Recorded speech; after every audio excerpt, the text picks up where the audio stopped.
एक छोटे से शहर में सुरेश नाम का एक आदमी रहता था।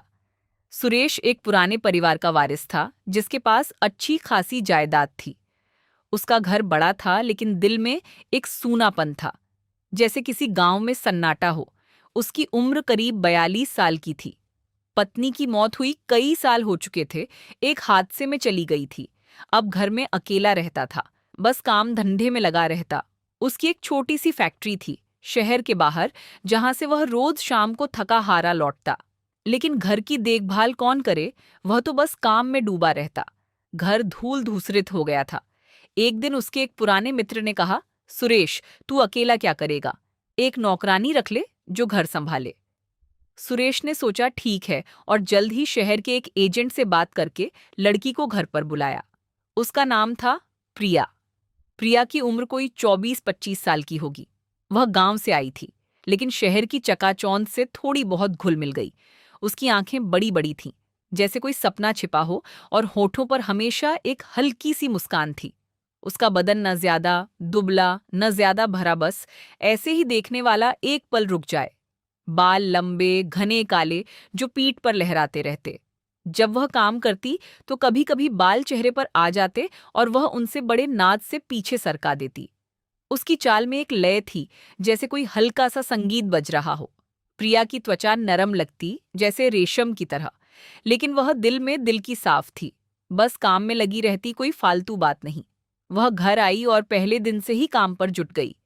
सुरेश ने सोचा, अच्छा हुआ, अब घर ठीक रहेगा। सुबह उठकर प्रिया चाय बनाती, फिर झाड़ू पोछा, कपड़े धोना, रसोई संभालना। सुरेश फैक्ट्री जाने से पहले नाश्ता करता, और प्रिया बड़े सम्मान से प्लेट रखती। साहब, नाश्ता तैयार है, गरम गरम रोटियां।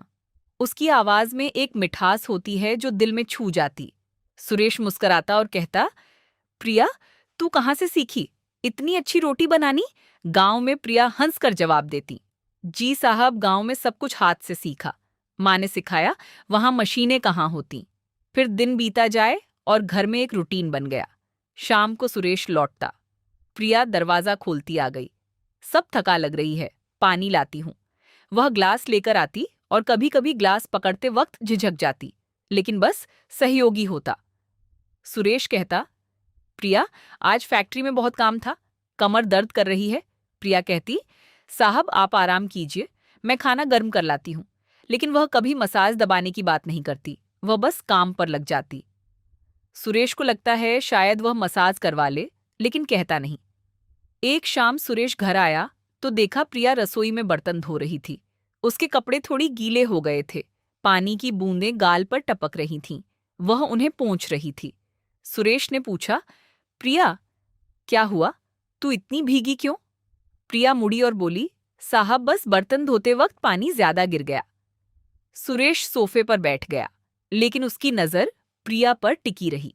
प्रिया की साड़ी बदन से चिपक गई थी, और वह चलते वक्त थोड़ा संभल कर चल रही थी।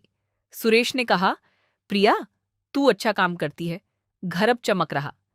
प्रिया शर्मा गई और बोली, धन्यवाद साहब, मैं तो अपना काम करती हूँ। फिर बात खत्म हुई। प्रिया ने चाय दी, सुरेश ने पी ली। रात को प्रिया अपने छोटे से कमरे में सो गई, जो घर के पीछे था। सुरेश अपने कमरे में, लेकिन उसके मन में प्रिया की वो सादगी घूम रही थी। अगले दिन से सुरेश और प्रिया की बातें बढ़ने लगी। सुबह नाश्ता पर सुरेश पूछता, प्रिया, तुझे गांव की क्या याद आती है? प्रिया हंसकर कहती है, साहब वहां खेत न दिखता, सब हरा भरा।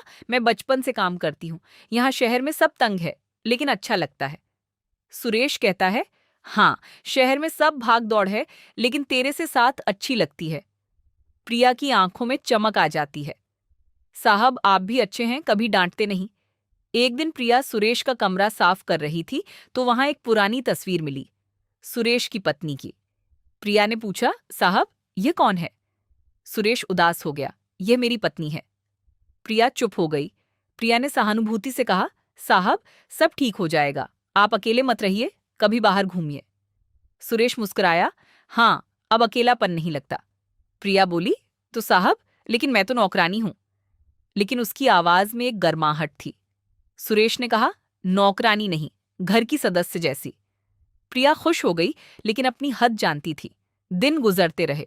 प्रिया बाजार भी जाने लगी, सामान लाने, लेकिन सुरेश से पैसे ले जाती, क्योंकि अकेली लड़की को बेचना ठीक नहीं है। एक बार बाजार में प्रिया बोली, साहब ये फल ताजे हैं, ले लीजिए। सुरेश ने कहा, तू सुन। प्रिया झुकी तो उसकी खुली लटें उसके चेहरे पर आ गई। सुरेश ने कहा, संभाल ले प्रिया। प्रिया हंसकर पीछे की ओर शर्म आ गई। घर लौटकर प्रिया ने खाना बनाया। सुरेश ने कहा, प्रिया तेरे हाथ का खाना जैसे माँ की याद दिलाता है। प्रिया बोली, साहब मैं कोशिश करती हूँ। धीरे धीरे दोनों के बीच एक रिश्ता बनने लगा। प्रिया अपने कहानियां सुनाती हैं, गांव में कैसे खेलती, पढ़ाई कैसे छूट गई, शहर कैसे आई। सुरेश सुनता और कहता, प्रिया तू पढ़ना चाहती तो मैं मदद करता। प्रिया कहती है, साहब अब उम्र हो गई है। लेकिन सुनकर सुरेश अपनी जिंदगी बताता, फैक्ट्री कैसे शुरू की, पत्नी के जाने के बाद अकेलापन। प्रिया सुनती और कहती है, साहब जिंदगी आगे बढ़ती है। एक रात प्रिया रसोई में काम कर रही थी। सुरेश खड़ा देख रहा था। प्रिया बोली, साहब नमक खत्म हो गया है। सुरेश रसोई गया, देखा प्रिया ऊपर से सामान निकाल रही है। उसका बदन थोड़ा तना किया। सुरेश ने कहा, रुक मैं निकालता हूं।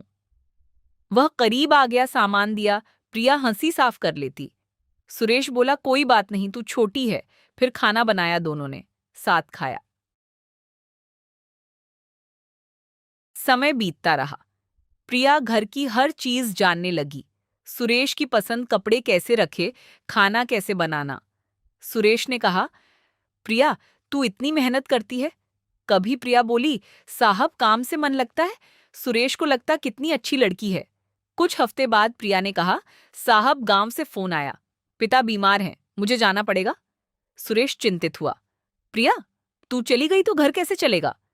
लेकिन जा, परिवार जरूरी है। उसने पैसे दिए। प्रिया की आंखें भर आईं। साहब इतनी अच्छी क्यों?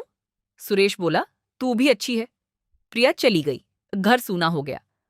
2 दिन बाद लौटी, पिता ठीक है। सुरेश खुश हुआ। शाम को दोनों बातें करने लगे। प्रिया गांव की कहानियां सुनाती, लोग कैसे मदद करते, त्योहार कैसे मनाते। सुरेश सुनता और सोचता, प्रिया कितनी मासूम है। महीने बीतने लगे। प्रिया सुरेश के लिए नौकरानी नहीं, घर की रौनक करने वाली थी। सुरेश ने कहा, प्रिया तेरी उम्र हो रही है, शादी के बारे में कुछ सोचा है? प्रिया शर्मा गई। साहब अभी काम कर रही हूं। सुरेश बोला, अच्छा लड़का मिले? प्रिया हंसकर बोली, आप जैसा आप। जैसे मिले तो सुरेश मुस्कुराने में डूबा है। प्रिया के आने को साल भर हो चुका था। घर में उसकी हंसी गूंजती, सुरेश खुश जाता। कभी कभी छत पर बैठते, चाय पीते। प्रिया कहती, साहब गांव में तारे साफ दिखते हैं। सुरेश हंसता, यहां तू है। तारे नीचे उतर आए।